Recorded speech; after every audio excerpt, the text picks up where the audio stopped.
I was born and raised in Malta as a Catholic. My parents, especially my mother, are devout believers, so I was baptized and I did my Holy Communion and confirmation. By then, I was very fond of Catholicism. There were no questions asked. I just took on whatever was fed to me. At the start of secondary school, nothing had changed. I went along believing what I was taught. But by the age of 13, I began to question things, thinking, is this it? Is Catholicism for me, or is there something bigger and better? By the age of 16, I had stopped going to church. When we would have religion lessons at school, I became the girl full of questions and always got the same answers. Why are there three gods, not one? Why can't we read the Bible? Why do we acknowledge only Jesus, but not the other prophets?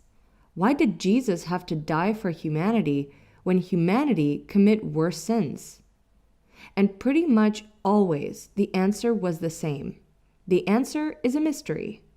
Apart from the Bible question, then I was told that by reading the Bible, it would confuse me even more. After some time, I realized why this would be the case. The Bible contradicts itself.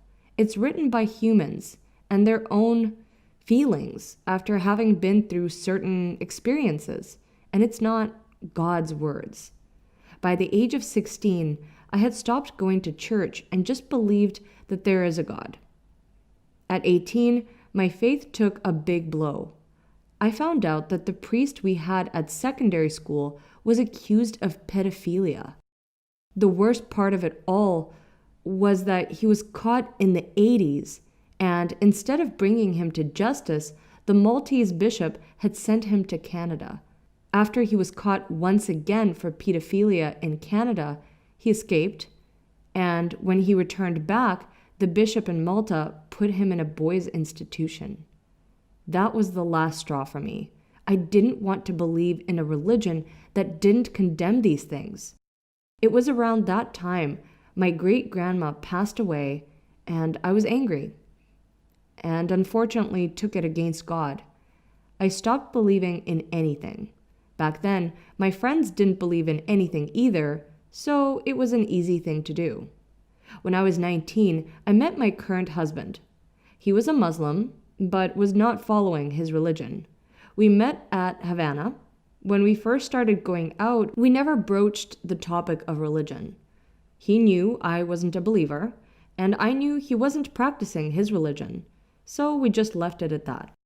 The only thing that we did agree on and talked about was that if we ever had children one day, they would be brought up Muslims.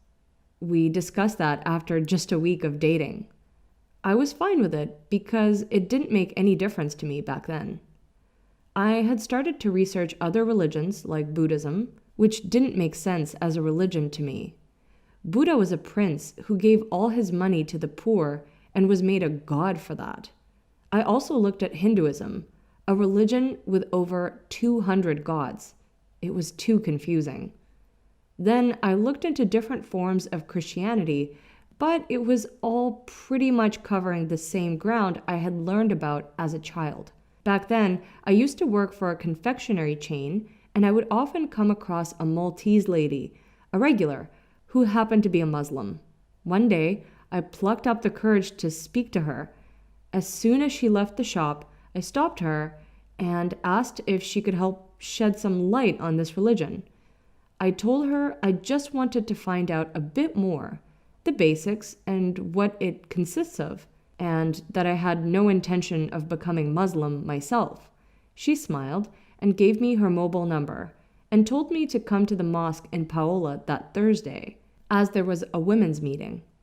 And that's when my journey to Islam had begun. I attended the meeting and met a group of lovely ladies, all Maltese and all reverts. I spent almost a year questioning everything. Why do women have to wear the veil? Why are men allowed to have 4 wives? Why are we not allowed to eat pork? Who's Muhammad? Why are Muslims so strict? What do Muslims believe in, Allah or Muhammad?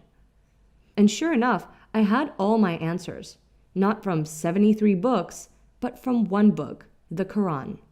Everything I needed to know I could find in this one book. They follow the life of Prophet Muhammad. It's easy.